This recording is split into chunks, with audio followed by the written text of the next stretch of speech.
내란 수괴에게 단 1분의 자유도 허용해서는 안 됩니다. 감옥으로 돌려보내야 합니다. 오늘 오후 윤석열에 대한 구속영장 실질 심사가 있습니다. 내란 수괴가 있어야 할 곳은 감옥입니다.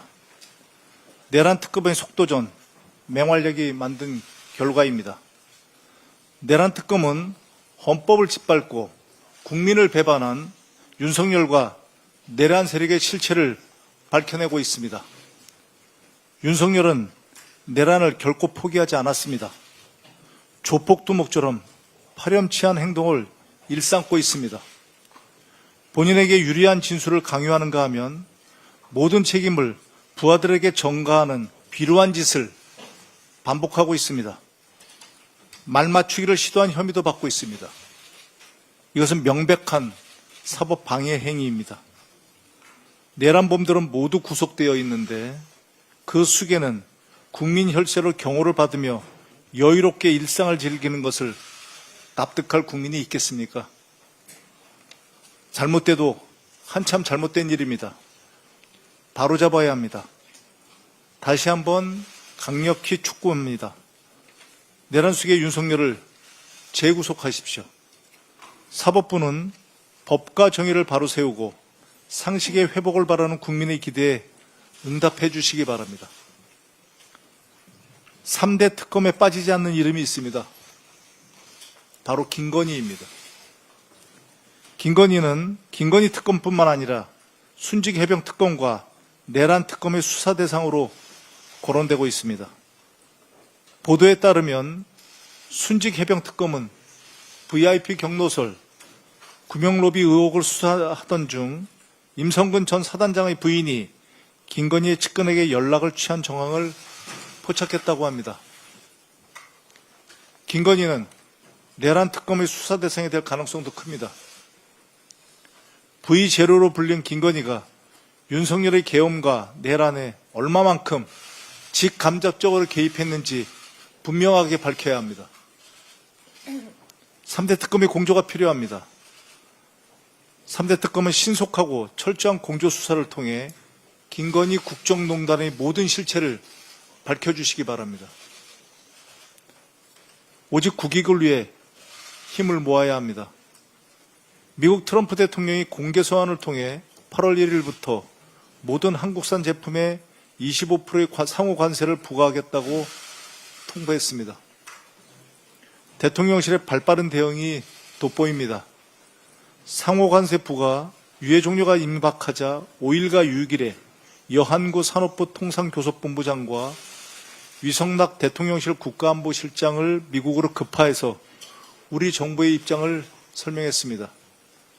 대통령실은 트럼프 대통령의 서한이 공개된 당일 김용범 정책실장 주재로 관계부처 대책회의를 가졌습니다. 가용 가능한 외교 자원을 총동원해 주시기 바랍니다. 지금은 국익을 위해 힘을 모아야 할 때입니다. 국회는 국익 우선의 관점에서 이재명 정부의 외교적 노력을 지지하고 든든하게 뒷받침할 것입니다. 민주당은 우리 기업들이 피해를 최소화하기 위한 입법적 지원도 빠르게 검토하고 추진하겠습니다. 아울러 국민의힘의 초당적이고 대승적 협력을 요청드립니다. 감사합니다. 다음으로 전현희 최고위원의 발언이 있겠습니다.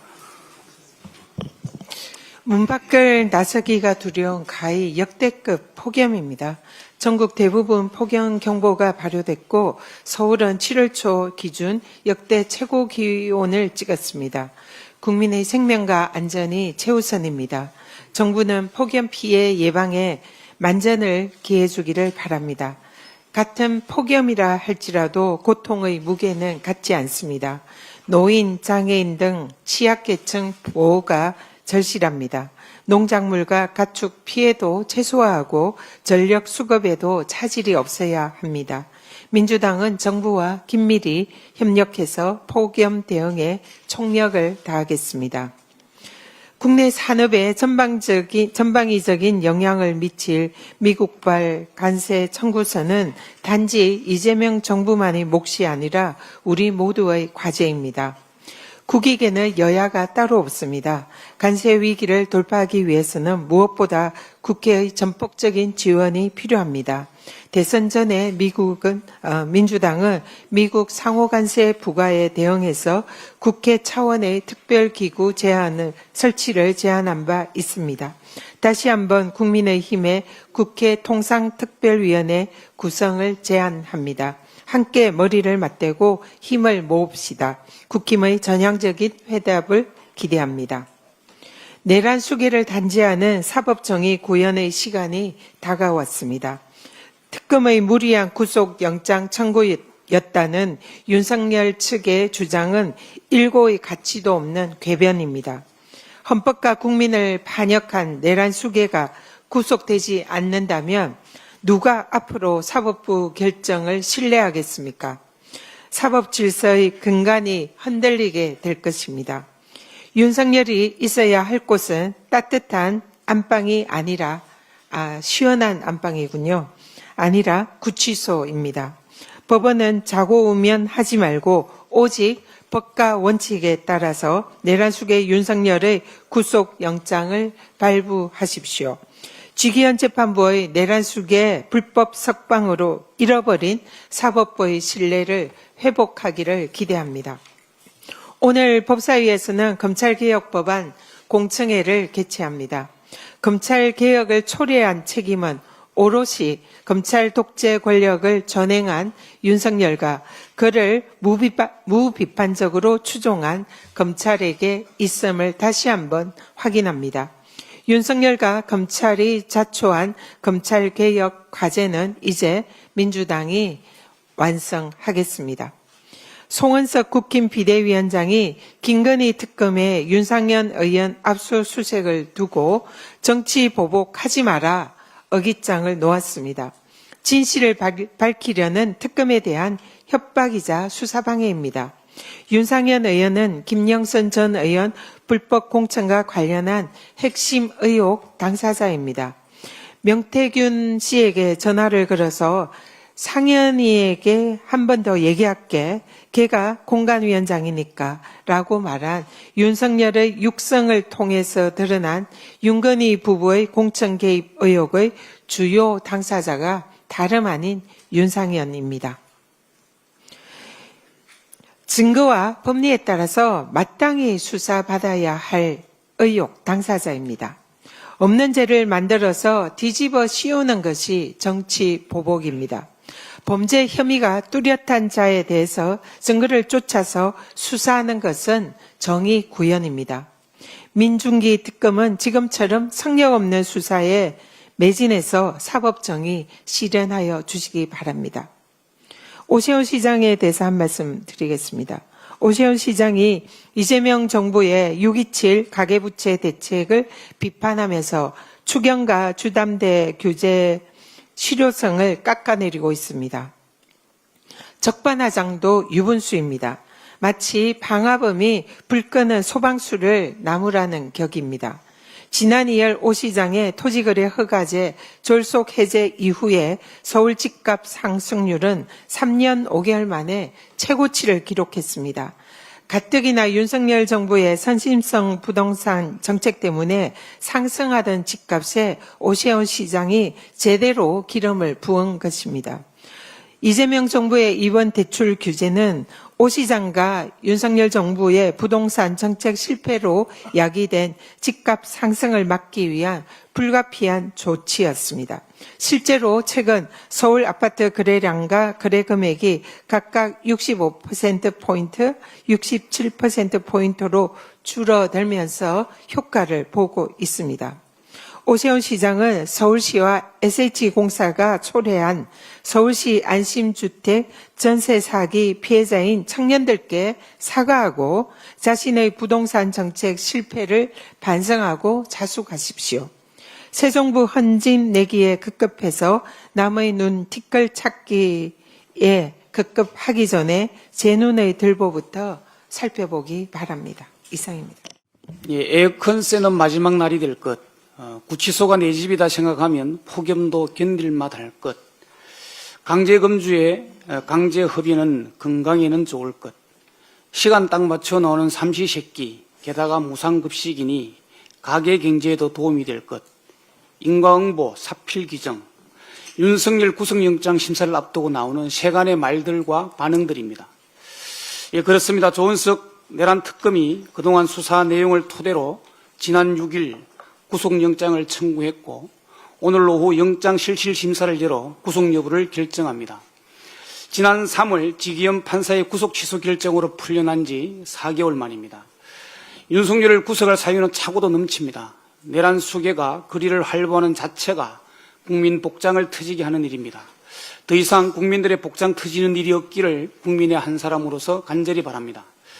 특검의 구속영장에는 체포영장 집행 저지 혐의, 국무위원 심의권 침해 혐의, 사후 계엄 선포문 작성 혐의, 비화폰 기록 삭제 혐의, 계엄 관련 허위 공보 혐의 등 총 5개의 추가 혐의를 적시했고 그동안 조은석 특검이 수사로 밝힌 자세한 정황이 담겨 있습니다.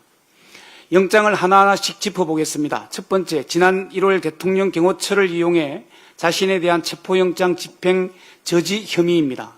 윤석열은 경호처에 체포 저지를 지시하면서 총은 경호관들이 훨씬 잘 쏜다. 경찰은 총기를 보여주기만 해도 두려워할 거다. 총을 가지고 있다는 걸 보여줘라 라고 말했습니다. 둘째, 국무위원회 심의권 침해입니다. 윤석열은 계엄선포 국무회의에 일부 국무위원만 선택적으로 불러 연락을 받지 못한 국무위원들의 심의권을 침해했습니다. 윤석열은 처음부터 계획을 공모한 김용현 국방부 장관 외에 한덕수 총리, 김영호 통일부 장관, 박성재 법무부 장관, 이상민 행안부 장관, 조태열 외교부 장관 등 6명만 따로 불러 계엄 선포 계획을 알렸습니다. 이어 최상목 경제부총리 겸 기획재정부 장관 등 6명에게만 추가로 연락했고 이 중 4명이 도착해 정족수 11명이 채워지자마자 국무회의를 열어 계엄 선포를 통보했습니다. 셋째, 계엄 선포 이후 사후 계엄 선포문을 작성해 서명했다가 폐기한 것도 적시됐습니다. 윤 전 대통령 등이 계엄의 위법성을 알았고 계엄 실패 후 부랴부랴 문서를 만들어 책임 처벌을 피하려 했다는 정황입니다. 특검은 사후 선포문을 직접 만든 강희구 전 대통령 부속실장, 윤석열과 함께 문서에 서명한 한덕수도 공범으로 지목하고 구속영장 청구를 검토하고 있습니다. 넷째, 윤석열이 김성원 전 경호처 차장에게 주요 관계자들의 비화폰 기록을 삭제하라고 지시한 것도 범죄로 봤습니다. 주요 관계자들은 공범인 여인영 전 방첩사령관, 이진우 전 수도방위사령관, 각종건 전 특수사령관입니다. 다섯째, 윤석열이 해외 홍보비서관을 시켜 외신들에게 국회의원들이 국회 출입을 막지 않았다는 등의 입장을 전파하도록 지시한 혐의도 추가했습니다. 법원은 사안의 중대성과 증거인멸 말맞추기, 도주 가능성을 따져 구속영장을 발부합니다. 사안의 중대성은 두말이 필요 없고 증거인멸과 말맞추기는 이미 진행되었고 지금도 진행되고 있으니 이 또한 명백한 구속사유입니다. 내란 우두머리는 사형 아니면 무기징역입니다. 내란 수괴 윤석열의 입장에선 한식에 주거나 청명에 주거나 어차피 모 아니면 도 아니겠습니까? 그래서 도주 가능성도 충분합니다. 그러니 내란 수괴 윤석열의 구속의 사유는 명백하고 충분합니다. 모든 걸 다 떠나서 내란 종범들은 모조리 구속됐는데 내란 수괴 윤석열이 거리를 활보하며 활개치는 것 자체가 국민에 대한 모독입니다. 법원은 내란 수괴 윤석열을 반드시 구속시켜야 합니다. 그것이 정의이고 진짜 대한민국의 시작입니다. 이상입니다.